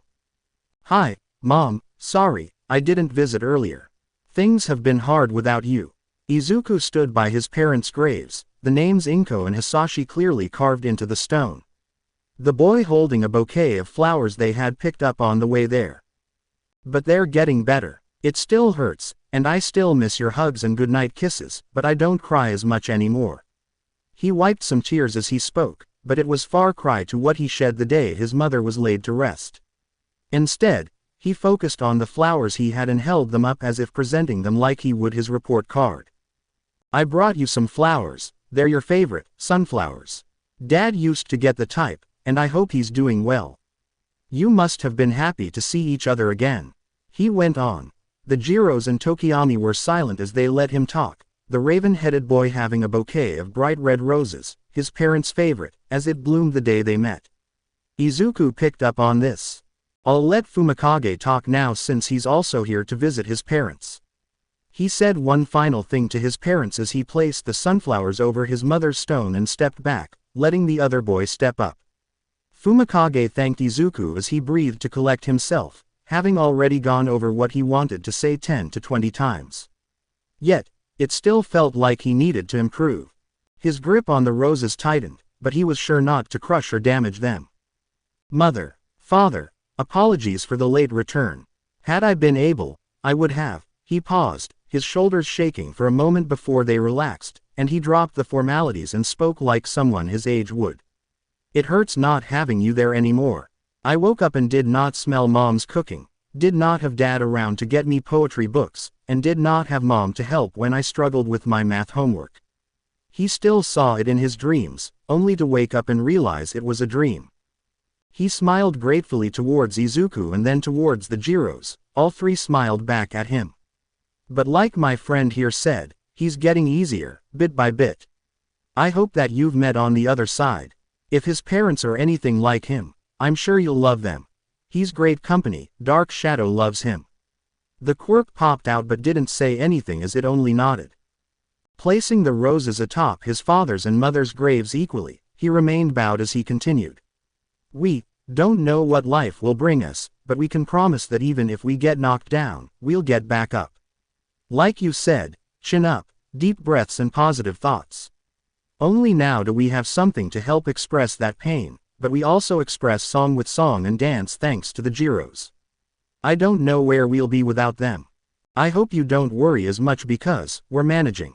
Clasping his hands together, he gave one final prayer, his real goodbye to them, as he got up with Izuku and him turning to the adults present with another issue that had been on their minds for a while now, ever since they were able to start interacting with others in school and learned that they too lost parents. Mr. Jiro, sir, Izuku started, but the man chuckled, ruffling the green-haired boy's hair. Kid, you know you can call me Kyotoku, I don't need you feeling nervous about addressing me. Kyotoku told them, a gentle smile on his face as he had never been one for authoritative positions. Even his daughter had called him Pops before she called him Dad, and he had no issue with it. Right, Mr. Kyotoku. Fumikage and I were wondering, what will happen with us? I mean, we're not your kids, Izuku started, but he wasn't quite sure how to explain it, so Fumikage stepped in. Are we to be put into foster care? We've met more than a few classmates in a similar position. Fumikage finished, as even Kyoka didn't know the answer to that. Her parents must have talked about it when she wasn't listening. She knew they had been awarded temporary guardianship but that it couldn't last as sooner or later. There was going to be a knock on the door, and her friends would be taken away. Mika tapped her chin in thought at the question, but a smile broke out. That is true, or it would be if we hadn't already thought about it. What, Kyoka? Izuku and Fumikage asked. Kneeling, she pulled the three kids closer to her, the chill fall breeze flowing through the area. First, she turned to her daughter. Kyoka, your father and I talked about it and already put in the paperwork to make our guardianship of the two more permanent. Her smile grew, like her father's, who reached for a paper he had folded and tucked into his pocket. You mean like our guardians? Fumikage asked. A little higher than that, Kyotoku answered as he presented them the document. It wasn't the whole thing as it read page 12 out of 12, but that wasn't what drew their eyes. Instead, it was the two things at the bottom. The first read, Adoption Application, Approved. The second read the two boys' new legal names. Izuku Midoriya Jiro, Fumikage Tokiyami Jiro. Seeing the stunned look on their faces, their dad couldn't keep it in any longer. It was adoption papers. They were finalized last month.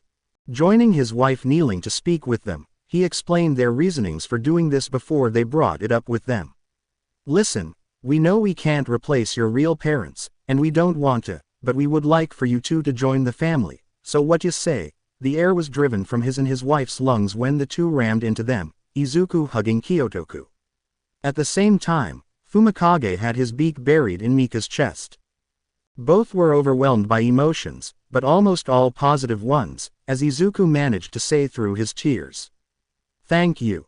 Dark Shadow was far more expressive with the situation as the quirk bounced around. We have a sister now. Get in here, Kyoka, hug you brothers. Grabbing the girl, she yelped before she was dragged into the hug that soon became a family thing as they mixed into a mass of people that must have looked weird, but none cared. In that hug, Izuku started to giggle without reason. What's so funny? Kyoka asked as he turned to face. Her face was flushed and her eyes wet, but the smile on his face was as bright as the sun. Kyoka's the middle kid since I'm older. He continued to giggle as Mika couldn't hide the snicker at such an innocent observation. Oh, get off your high horse. You're like half a month older than me. Kyoka wouldn't go down without a fight, even as they broke up the hug so she could poke him. That's still half a month he has over you, Kyoka. Fumikage threw in his 2 cents, and while he sounded calm, she could tell he was enjoying this as she turned on her heel to him. And where do you get off? You're almost 3 months younger. Rather than fight that, the boy merely shrugged as the smile on his face was a little more sly. I'm fine with that. Everyone knows the youngest gets the best treatment. Her groan was met by her new brothers laughing as they never had a sibling to tease, but it seemed as fun as the TV shows made it out to be. After they laughed, Fumikage hugged Kyoka close, giving the confused girl a good squeeze. "Thank you, Kyoka. You were a real hero to us. You know that, right?" She blushed at how honest he sounded. "I didn't do much." She tried to play it off, but Izuku wouldn't let that slide so easily. He grabbed her free hand, his eyes as bright as his smile. "You totally did. We were there for us even when things were bad. I don't know what is if that's not rocking and heroic." She couldn't help the warm fuzzy feeling that gave her, not that she would have as Izuku stepped back, his hands moving like he was playing the keys like he did at home. "We even started learning to play instruments and sing our hearts out." "They're right, dear. Take the compliment." Their mom told her Kyoka was flushed as she saw her mother's pride. It wasn't like it was rare. She often did things that made her parents give her such a look, but this felt deeper than just getting a sound report card or overcoming some issues with her music. "We raised quite the young lady. She's already doing what any real musician does, bringing smiles to people through their actions." Kyotoku ruffled her hair this time, and while she batted his hand aside, she was smiling. Dark Shadow added to this, speaking on behalf of himself and Fumikage. "That's decided. Shadow Weaver is our number 2 favorite here, Kyoka's our number 1. Guys." Izuku giggled even harder as he joined in it, the two boys giving Kyoka, who found him in the middle of them. "She was there for us through thick and thin." 3 cheers for Kyoka. Their parents laughed as she went bright red and tried to get out, but they only started to tickle her when she tried to jab at them with her earphone jacks. Eventually, they let her off the hook as all of them were in a grand mood, any pain or grief between them banished, if only for this moment. "Hey, I have an idea," Izuku suggested to the 3. "Does it mean I get embarrassed more?" Kyoka asked, a little peeved that they decided she was to be teased regularly. Maybe. Izuku wasn't sure, so he wouldn't lie, but he was sure it was well worth it. Everyone else around campus has been really down lately. They need something to remind them that there are reasons to smile and the culture festival is coming up. "You want us to perform?" Fumikage asked, correctly guessing what Izuku was trying to suggest. He nodded, getting more and more into it. "We can create a song and a dance routine and put in the best performance possible. Something that will bring up their spirits." "I'm game." Dark Shadow gave a thumbs up as Kyoka bashfully twirled one of her earphone jacks around her finger. She was proud of her skills in music. Still, there was a big difference between playing to her parents and relatives and playing on the stage for the entire school to listen and see. She said as much to them. "That sounds like it'll be a pretty big thing, and I'm not the best singer." "You're the best singer I know. You'll crush it." Izuku cheered for her as he could remember all the times they sang. It was already like listening to a duo of angels when they were silent, and it was just Mom and Kyoka. It made sleep much more accessible, having that be the last thing they heard, as it almost always led to sweet dreams. "Agreed, your talent for the musical arts is nothing to scoff at, Kyoka. And we'll be with you all the way. You can't play all those instruments by yourself." Fumikage agreed with him as Dark Shadow beamed at her. "What about the dancing? Or the other stuff?" she asked, even if she added a little more to the idea. "We'll get up from the other clubs. It'll be fun. I just know it." Izuku replied that there were bonds with others who wanted to see people smiling again. "We'll bring so many happy smiles." She still seemed hesitant, but when she looked around and saw nothing but support, she felt the choice was obvious. "When you put it like that, I can't refuse now, can I?" Her brothers cheered, though Fumikage was far more subdued, letting his quirk handle most of the enthusiasm for the two as Izuku started dragging towards the entrance to the cemetery. "Let's go home. We need to start planning something to show off to others to get them on board," he declared as the 4 discussed what to have in the performance, from dancers to costumes, all while the new parents of 3 watched them from a distance. Kyotoku hugged his wife as they got up to leave. Someone had to drive. "They're really something, aren't they, my nightingale?" "That they did, Johnny. That they did." Mika, whose eyes turned to the graves, replied that she wished she could have met the parents who raised such boys. Still, she could settle by honoring them and ensuring they become even more remarkable men. A few days later, the trio were walking down the halls of their school. Having come to an agreement amongst themselves to perform was one thing, but that still left a lot of work to be done, which will need many people. The festival's 2 months away. We don't have much time to plan things out, never mind practice. Jiro stated that even with her parents helping to teach Fumikage and Izuku how to play, all of them will have a tight schedule. We're fortunate they hold it in December rather than November like most other places. Fumikage bit into his apple after he replied. I say it just gives us a chance to really knock their socks off, Izuku replied, being the most opportunistic of the trio. His excitement for it had been palpable for the last few days, so much so that others around them stopped to gawk, wondering when the sad sack he had been vanished to. Kyoka only shook her head at their stares, finding it funny and happy that Izuku and Fumikage could be doing so much better that it could attract such attention. First things first, we need a song genre type. Fumikage hummed as he thought it over, as this wasn't the first time they had brought it up, but it was often in passing with nothing decided. It would be best if we see what recruits we can gain before discussing the specifics, or we find at an inopportune time that it's not feasible. So, let's ask around. The first group is the Ikebana Club. Izuku replied as they reached the door in question. Izuku opened up without knocking, getting some eyes on them from the club room's occupants. Sorry for the interruption, but we have a question. The trio entered the old classroom that had since been converted into a greenhouse, with most of the windows replaced with larger ones to allow in more sun as the room's wall faced east.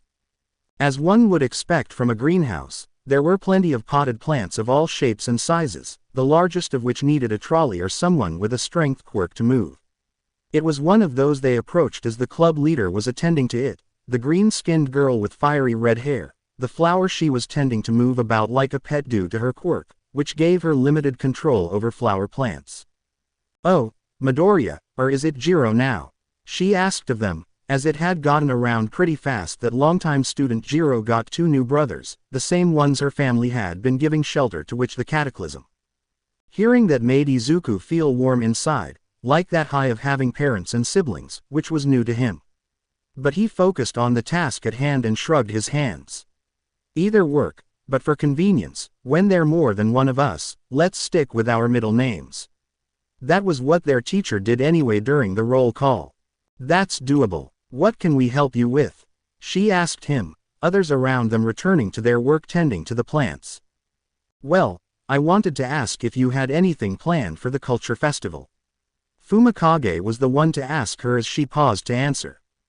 That, same as every year, we will have a stand and present the best flower arrangements in the group. Tatami's planning to go all out since this is his final year. She returned to work just as fast as a head popped out from the other side of the room, a big O smile on their face. You know it, the 6th grader called out, puberty already getting its hooks into him with how much his voice broke as he spoke, but he didn't make anything of it and neither did they. That cleared an obstacle, so Fumikage continued. That makes it a little easier.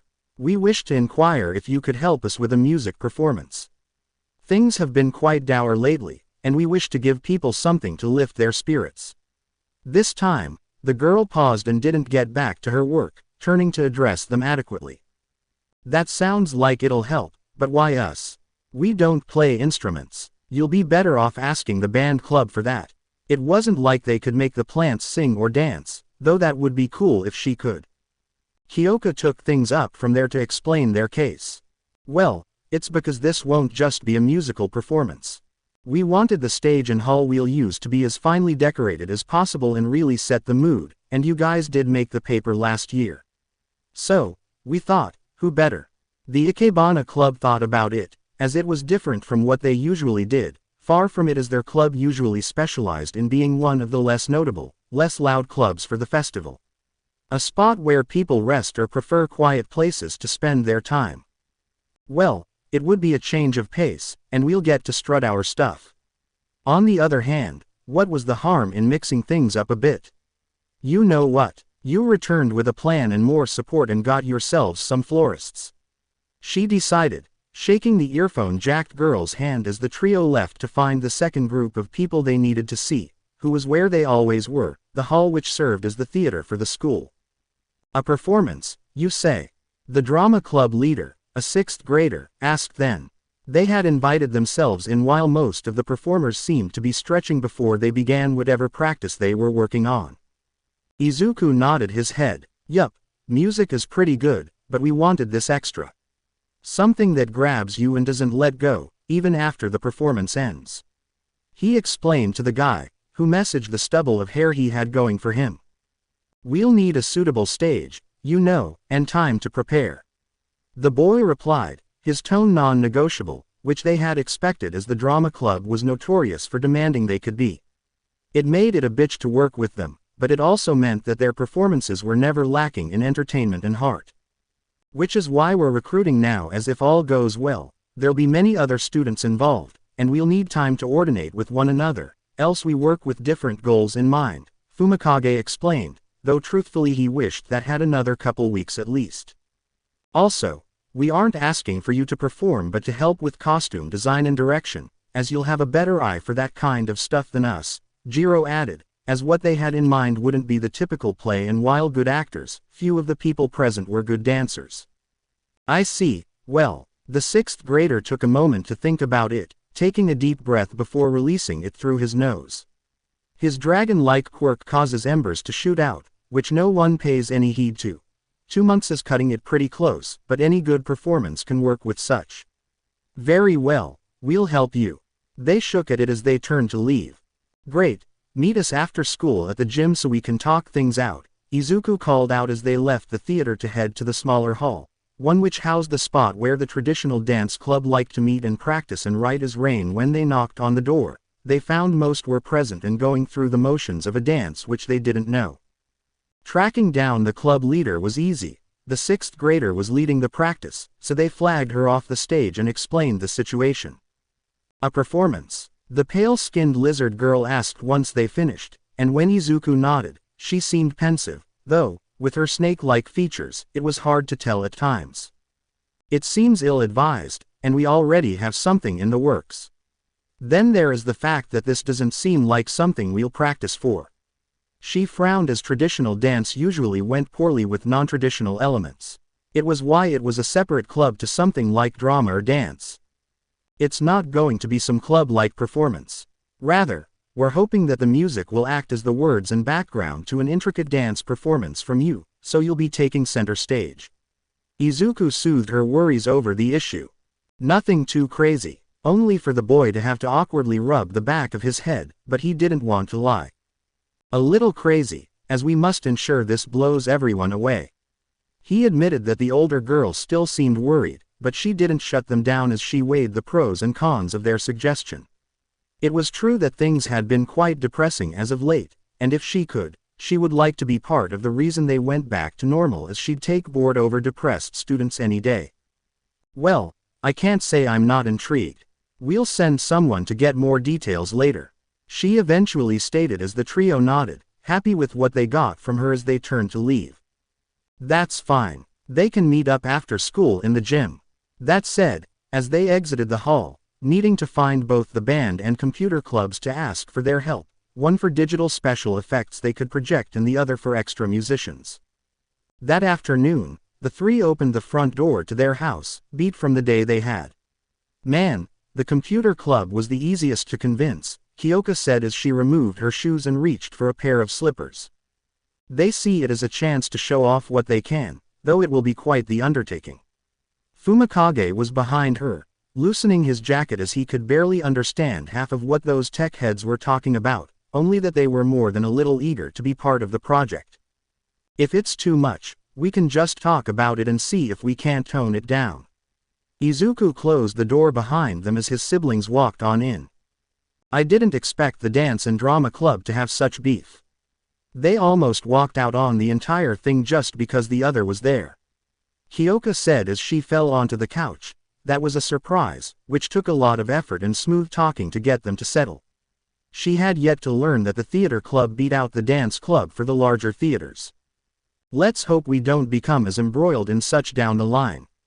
Izuku laughed as he put on slippers and sat beside his sister, who grunted as she leaned her head on his shoulder. Agreed, Fumikage said from the kitchen, where he retrieved another apple and some bottled water for the other two, which they were thankful for. Still, it's good that the girl in the band club has a little crush on you, Fumikage. It helped to get them to agree. Izuku stated, getting Fumikage to freeze as he turned to his brother, confused. You're seeing things. Kyoka only huffed. No, she totally has eyes on you. Maybe afterwards, you can take out ice cream for something. She joked as the raven-headed boy only mumbled how they pulled his leg. Still, it was productive. They would produce something beautiful, come hell or high water. And for the next 2 months, that would be their routine. They would meet in the gym, library, music room or one of their houses. Often, in large groups, everyone had ideas and feedback to contribute, and they didn't want anyone to feel like their suggestions weren't being considered. The first few meetings were the most drama-filled as they argued over the specifics of the performance, as different people wanted different things. The argument only ended when Izuku, the soft-spoken boy that he was, put his foot down. After that, they settled on a primary dance number, which would have the Jiros and some band club members on a separate stage, giving the dancers the limelight. In terms of special effects, the computer and flower teams came up with exciting patterns and flower types to work with, stuff they could mainly grow themselves thanks to some of the flower clubs having quirks that accelerate cell growth in plants or make them look bigger. Along with them, the computer club would project images of scenery complementing the flowers, like bright fields in summer and country breezes, onto the stage's raised surface side. They would even use hologram projectors to add to the setting as with the audience expected to be seated. They could set them up in different spots to display pre-recorded footage to make the dance group feel larger, or flowers and their petals which combined with the real thing, which the drama club will cover with glitter will make for a dazzling performance.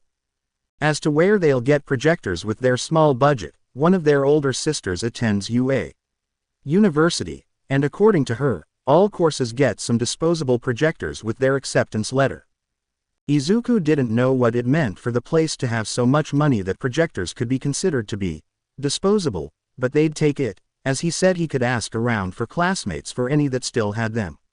They could then borrow them, put their own footage into it, attach them to the ceiling of whatever space they use and boom, they'll have it done. Next came the dancers themselves. They settled on a fast-paced version of something that they had done in the past, with some alternation thanks to the beat of the song that would be playing as well as tips from the drama club who wanted their every movement to convey something. As the drama president said, each motion needs to be something someone could take a picture of. They were also the ones managing their costumes. Still, to their credit, they did their research as Fumikage would often see the people in charge of set design or costumes reading up on this kind of thing in their free time. Watching them work was an exciting experience for the Jiro siblings, as while they didn't like one another, they worked together well. Their two talents melded into something that, as the days went on, was sure to draw eyes and keep them on them as the dancers, even when they practiced without music, seemed to move to the beat that only they could hear, ordinating so that as time went by, they could hardly tell if one was out of step or a little slower or faster than the others. Of course, that didn't mean they were out of it, oh no. The drama club was just as invested in them as the rest, as with Kyoka serving as the frontwoman. Izuku would be on keyboards as a full-sized piano wouldn't be practical while Fumikage would be on guitar. The volunteers from the band club would take over for the drums, following guitar and helping Izuku with mixing stuff that would be played over them. As they were meant to be visible, just as much thought went into their costumes as the dancers, even the position that Kyoka and Fumikage would stand in throughout the performance. Midway through, the drama club was insistent that the song that Kyoka wrote be not only a duet but have some choir, which was out of left field, but their argument that it better demonstrated that it was a unified front for the audience to latch onto made enough sense that it was voted in. The only issue was that they didn't have an extra front singer, as those not playing the instruments could be placed near the back as a traditional choir was. Still, as for the front, they needed more options. A flippant suggestion that it was one of the Jiro brothers was heard and taken seriously after they ruled out others. Fumikage could sing, but his voice was different from what they were looking for, which only left Izuku, who didn't want to do it. However, since Kyoka was already fronting, he couldn't just back out and go along with it. Despite his nerves for the coming day, between the voice coaching, music lessons and practice, he was looking forward to this. As one could tell, everyone was watching members either practice, work on the effects, or build other equipment they'll need for the performance. None of them looked professional, and a part stung at that, but they were also kids and were already punching above their weight range. Word of the project spread quickly as within the first couple weeks, other students and staff were talking about it, trying to get details out of them whenever they could, which the drama team was soundly against, wishing for everyone to experience what they were cooking without spoilers, which was fine by Izuku as he really didn't like it when his lunch table got crowded. When it came to supplies like costumes and tech, they found that local businesses were sympathetic to them, as one was owned by a relative to a band member. After they explained the situation, they were allowed to rent additional equipment like lights, projectors, wiring, etc., so long as they promised to keep them in good condition and return them.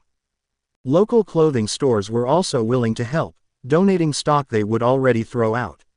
At the same time, tailors worked to transform what they had into proper attires, which left the drama and dance clubs in tears as they saw the finished products 2 weeks before their big night. When it was just a week left, they were in the final stretch as they decorated the assigned gym space for the performance, working with the DIY club to assemble everything on site before the place. Before they knew it, the day had come. Holy crap, there's a lot of people out there.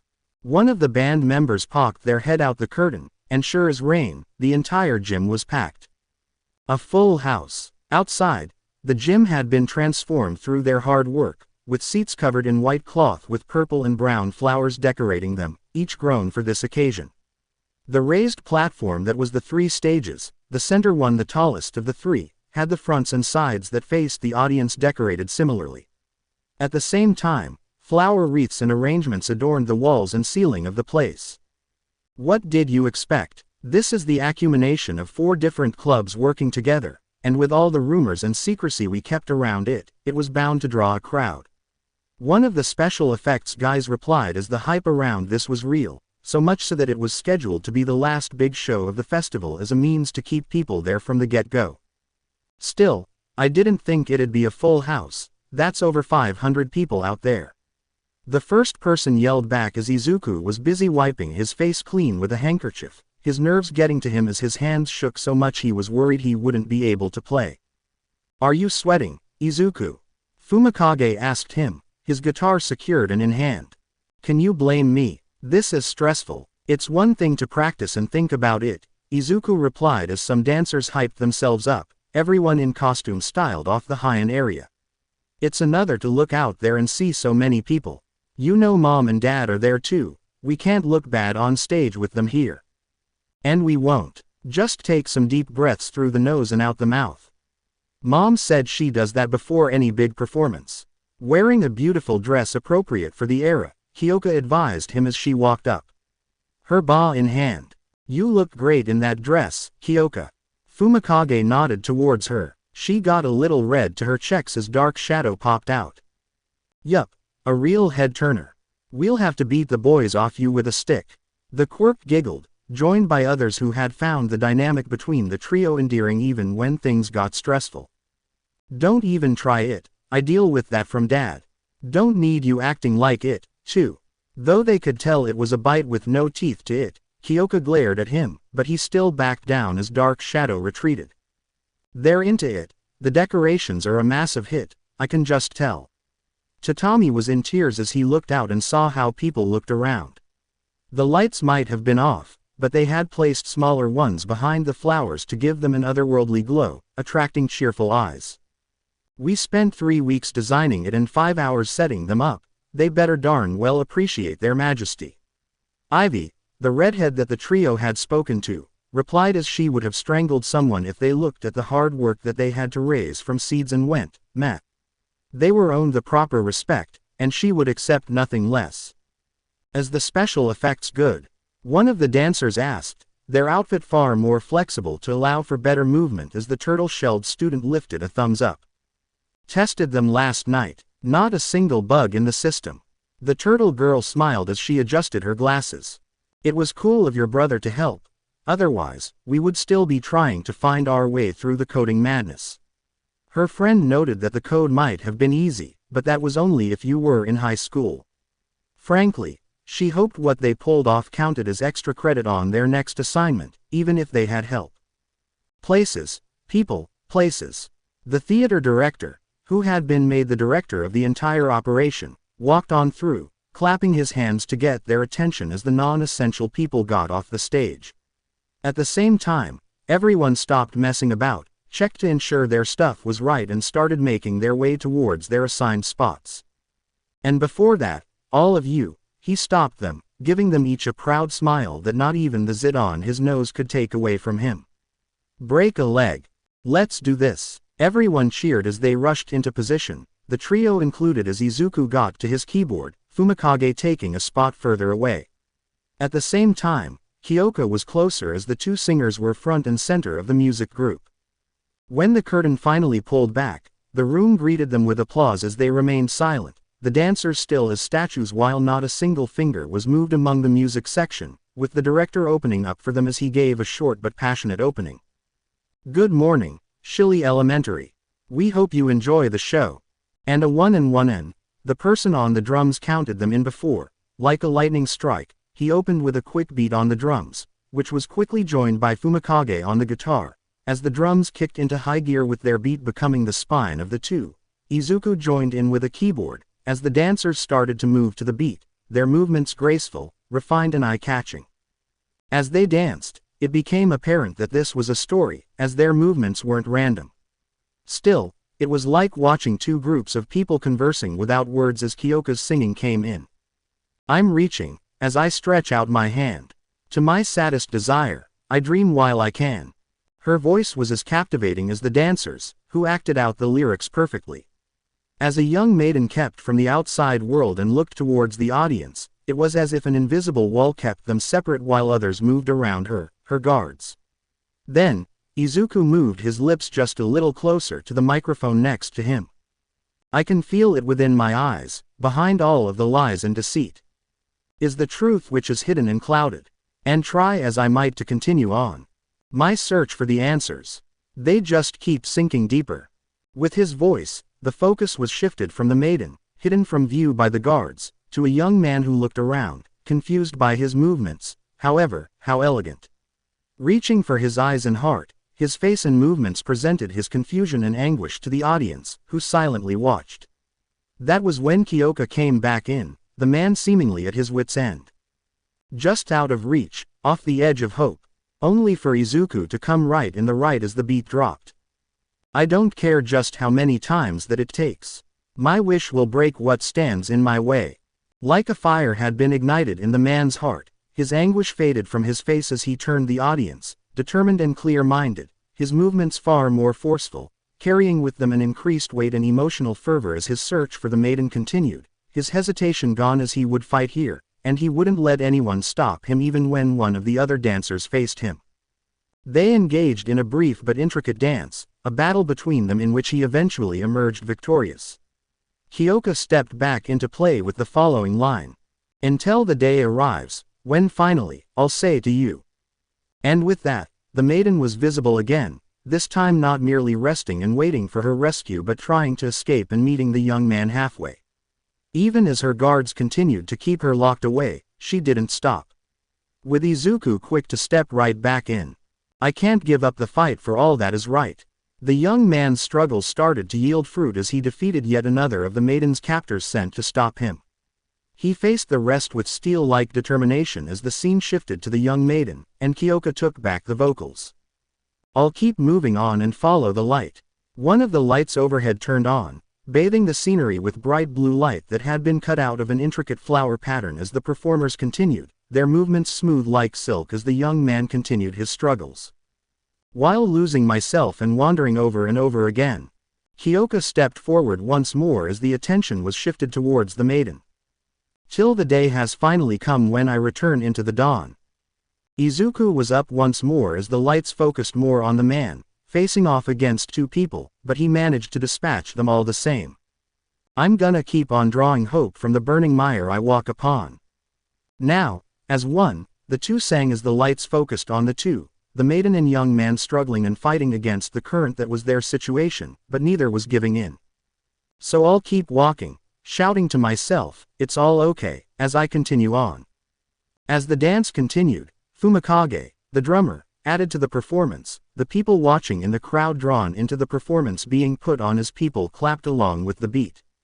At the same time, younger kids were more vocal in their cheers while those on stage all had smiles on their faces, as this might have been the most challenging thing they had ever done, but it was also the most fun most of them had in a long time. Such was the mood that none noticed how many cameras were on them recording the entire thing. This path that I am walking on is made of our promises frozen, and linked to guide the way. While my heart's afraid there's no place to pull itself together again inside the dreams that are forming together. My heartbeat, while seeking the light, has found a path to walk on, which sacrificed its freedom, even if it should suffer now. The transition between the two vocalists was seamless, the two of the same mind and same beat as they fell in line with the dance, which kept up the intensity. Movements grew faster, carrying more weight as the story between a maiden locked away yet trying to escape and the brave warrior that had decided to fight for her was only added to when the special effects activated the projections, bathing not just the stage but the arena as an array of dazzling white, violet and silver flowers, along with projections of dancers seemingly moving over their heads to the awe of the crowd as backstage, the special effects team shared a high five. I can't try again, even if I'm on the verge of losing myself to the weight of the world. I bear it upon my back while I'm wishing so carelessly. No more regrets, felt them again and again. So many times, I'm fed up with them. I'm holding on, 'cause I don't wanna lose the truth anymore. The drums kept the blood pumping amongst the music group and the dancers, who had to work tirelessly not to break their characters and display hard-earned smiles as the two lead dancers started to close the distance, bit by bit with every fallen foe, every conquered obstacle. I'm being held a captive inside this thread of fate so warped and frayed. But as our life decays, I'll keep walking right by your side along the way. Getting back up again, knowing that my tears will not end here. I set off into the night. This made room for Fumikage, who stepped forward with a guitar solo. All the hours he spent practicing, all the notes he had to read came up in this moment as he felt himself sweat as his fingers danced along the chords. When it came to an end, their dad was not even trying to hold back his tears, not that mother was any different, she was merely a more presentable crier if that was a thing. When the vocals came in, it wasn't Kyoka or Izuku but a more petite girl from the choir. When she opened her lips, the unique audio filter on her mic came in handy, reverberating her voice through the speakers just right. The vast dream we found on that day we met were different possibilities, in the different lenses through which you and I see. And so, for some reason, it looked even more beautiful to us. I still remember how desperately we wanted to shout out. I'm sure just having that moment was enough for the two of us. While forever chasing that one final question. And singing, nothing you've done has been a mistake. I'll take your hand, I said. Once you've been able to live through this together. As she said her piece, Fumikage went silent, and in his place, an acoustic guitar replaced him, giving this section a softer tone as the dancers slowed in their moves. Most of those that stood between the two had been handled. Still, both were seemingly exhausted after such a long and tiring struggle as Izuku returned with a vengeance, his lines undercut by the same choir girl whose voice echoed over his but never overpowered it. Before our journey to our fate, always feel you might as well be a sinner. The lies beyond could almost be completely lost. It's all the joy a man could gather it. However, after all of this, I'm sure that I knew. 'Cause there's no way that we could run away. Until we've reached the single answer that we've been searching for. I'm sure you knew there's no way you could ever stop. Although we go, our paths brighten our star, dragging our suffering along for the ride. Even deeper. It was then that they hit the climax as not only did Izuku and Kyoka come together once more for a duet, but the holographic flowers burst into hundreds if not thousands of poorly rendered petals, but the atmosphere too so intense, so gripping that not a single person could notice or care if they did. On stage, it was like the dancers got their second wind and good thing too, as there were only two people left between them, the two acting like they could finally see one another after all this time as the audience cheered for what was to come. I don't care just how many times that it takes. My wish will break what stands in my way. Until the day arrives and finally I'll say to you, I can't give up the fight, all that is right. I'll keep moving on and follow the light. While losing myself and wandering over and over again. Till the day has finally come when I return into the dawn. I'm gonna keep on drawing hope from the burning mire I walk upon. So I'll keep walking, shouting to myself it's all okay. As I continue on, still, I'll search for it, seeking out the thing that I want most. The morning goal, with that final note from Izuku's keyboard. The performance came to an end as the two dancers, at long last, had found one another and turned to face that morning sunrise before the lights turned on once more as the crowd gave them all a standing ovation. The performers all turning towards them, sweaty and breathing a little heavily from how intense that was, but all with big smiles plastered on their faces as they took their bow, some even throwing some of the flowers from the seats at them as they went for another bow before the students got off stage, waving towards friends and family in the crowd, grabbing one another into hugs with cheers and laughter at what they had done. I hope you enjoyed this story. Also remember to subscribe and like this video. See you in the next video.